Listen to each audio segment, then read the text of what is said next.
Okay, welcome back to Sankarea, Undying Love, Anime Review Part 3. I still got one video to do after this one.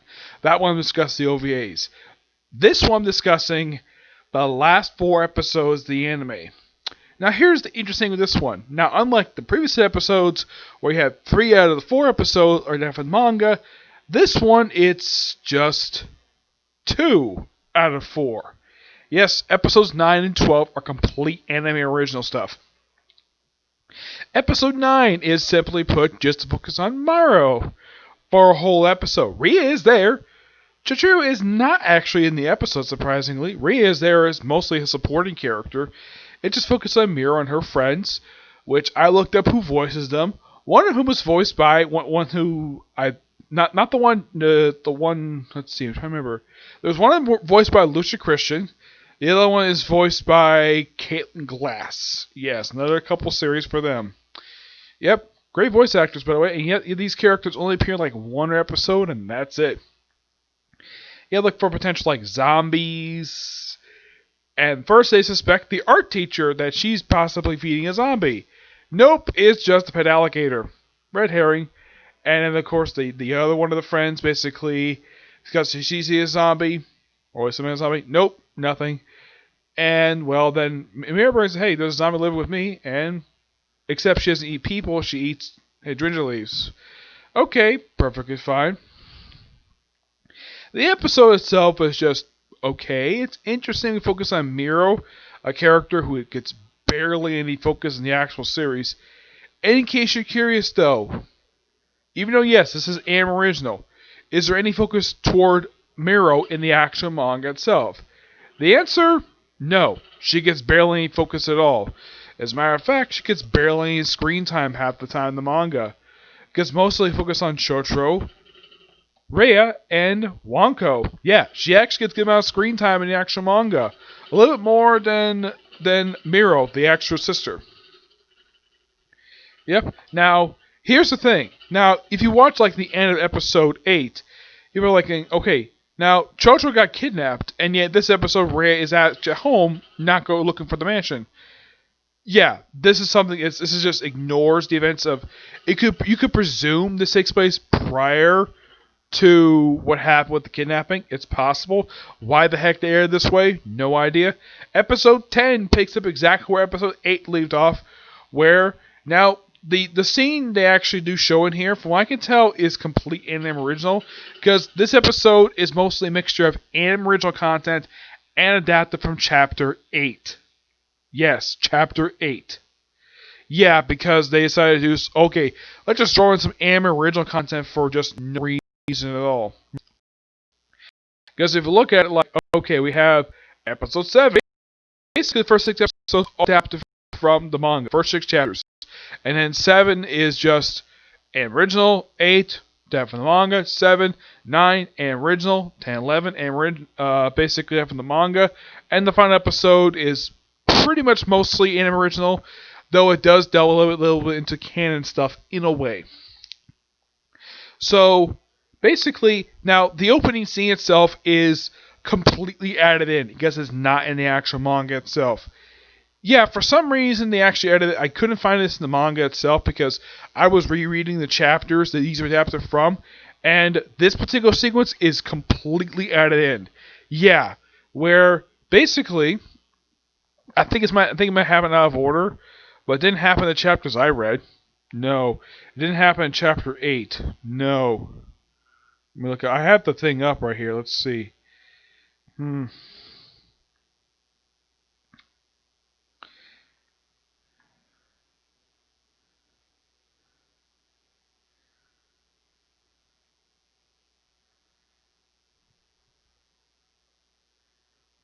Because they actually take him to a different room at the start of this. Yeah, it's a complete different room than how they presented the actual anime itself. Let's see if I can get to it here.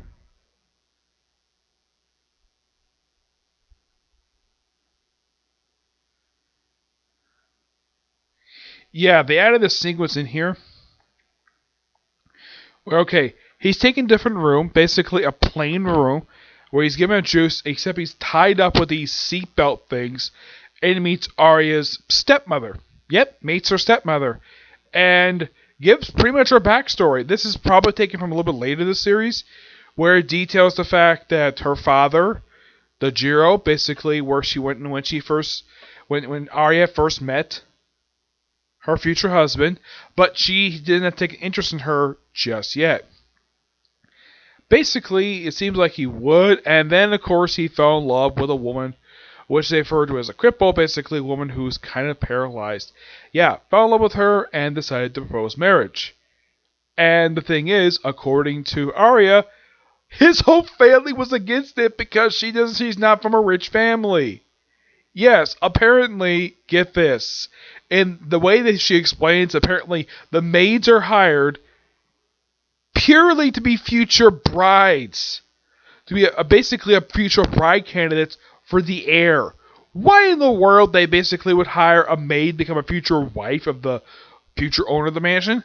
Why the heck they would do this, I have no idea. The only other time I've seen this happen in a series where a guy who basically is the heir to the family, ends up marrying one of the family maids, is actually in Bleach. Yes, this is the only other series I've seen this in, where I'm not counting some other series I'm not going to talk about here, where you actually have a character who's the heir to the fortune, and he marries one of the maids.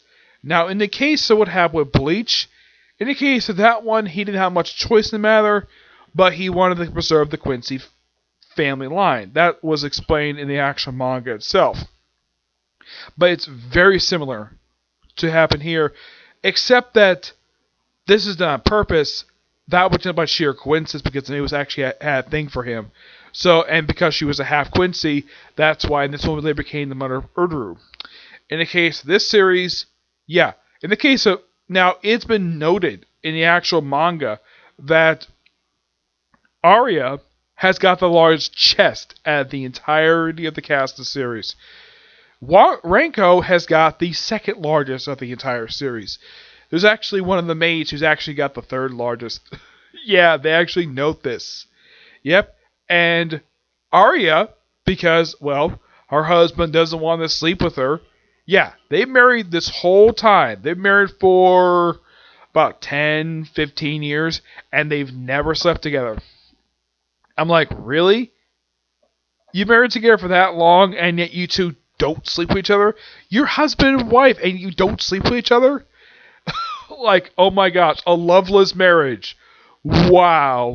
And what does she do? She's so horny, she tries to seduce a kid who is pretty much like 30 years younger than she is. She looks great for her age. She looks like presumably probably in her early to mid 30s, I'd say. And she tries to seduce a teenager who's got a thing for her stepdaughter. Oh my gosh. Yep. And then he just tips over. He does apologize to her for it.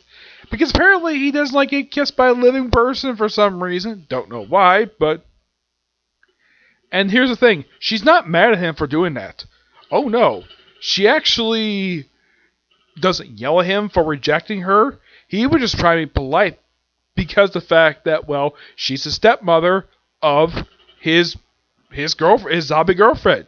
So basically, he's trying to be respectful. That's how I perceive basically what he did here. So the maid picks him up. This way he's frequently asked, "Can you please untie me?" She's like, "Nope." And it's like, "What if I gotta go to the bathroom?" And she's like, "If you're gonna go, I'll clean it up later." And then she takes him to Daria, which this actually, the way they have the first interaction between each other, that's taken directly from the manga. I get the reason why they had him introduced to Arya because this scene didn't happen, from what I can tell in the manga, at this point.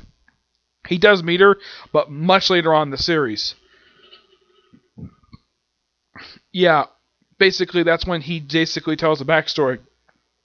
I don't remember what chapter this happened in, but I know it happened in the actual series. But it happened well after this particular chapter. Why in the world they moved his introductions to her before he meets the father, this, I think, was fine. I didn't necessarily have a problem with this at all, probably because he's very comfortable around women who basically got big chests or whatever. Yep, probably because also that the father is very creepy. So he shows off his oh yeah, and also she knows about the new pictures, the birthday pictures. She knows all about it. Oh yes, because she found out one year because one of the butlers took her to a library. Apparently, the library, the bookshelves are quite weirdly designed, where it looks like on the ends, it looks like freaking doorknobs. Why in the world they look like this for? I have no idea. Also, for a study, this is very tiny for a study. I have seen studies in actual live action movies that look bigger than this. Yes, this thing looks like he's inside of a freaking broom closet. Why the heck would he have a study inside this small room? Makes no sense. Maybe it's how Japan does things. I don't know. But whenever I think of a study, I think of a big room with lots of books around a person. And usually it's the size of a 2-story house. A lot of the time when I see studies for basically in movies featuring rich people. Or they could be like a single story, but usually they're a pretty decent sized room. Basically, they're twice the size of an actual bedroom. That's how generally studies look. That could be how studies are look in Japan. I don't know. But it's just basically the desk plus the bookshelves. I'm not sure how the heck gets around that desk in order to get to his office. Well, get to his seat. Probably because the man is pretty thin. That's probably the reason why. Also, the man is basically a pro fencer. Yes, he's basically also shown constantly wearing his gloves. And I do mean constantly. Oh my gosh, it is like a lot of the... Most time you see this guy early on, he's always wearing his fencing gloves. Even if he's wearing normal clothing, he wears fencing gloves. Yeah, and how he met his wife is that she apparently picked up one of his gloves, and that is when they instantly fell in love with each other. Yep. So... After they... Now, technically, this is not the first time that Chotaro was actually seen Rhea's father. Yeah, the first time he saw her is when just before Rhea turned into a zombie. That was the first time he actually saw him. But this is the first face-to-face interaction between these two. So, then he basically challenged him to a duel. And yes, this is happened in mangas too. So, he's like, pick your weapon. And he's like, he's like, well, he's like, land one blow on me, we're done. And so, basically, he chats for a while. He's like, he knows something. Hey, I know something about your daughter. You don't. He's like, huh?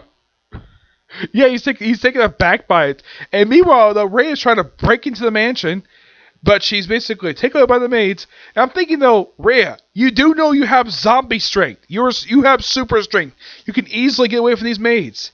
And she's chained up. They put her in these various outfits. Yeah, the one outfit she basically puts in before she eventually breaks out. She's in a bunny outfit.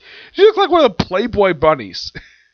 And then she's like, screw this. Breaks her chains. The maids are shocked the fact that she actually has super strength.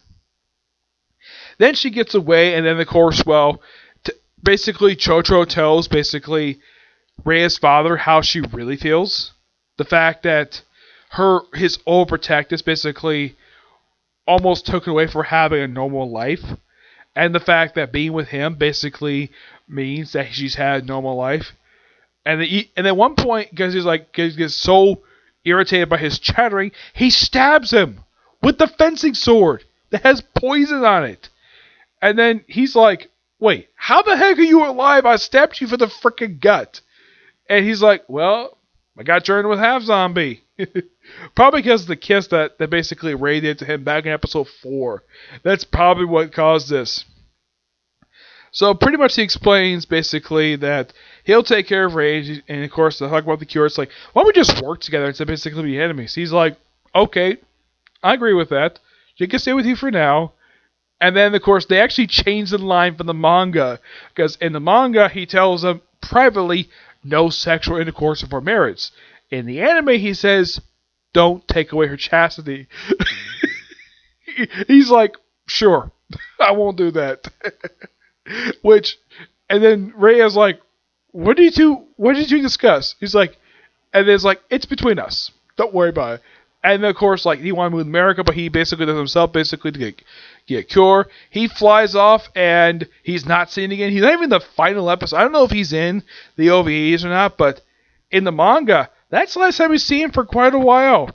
Yeah, he disappears by half the manga. Yeah, he just goes off, and of course, Rhea basically comes to live full time with with Chocho's family, and of course, they eat at the table.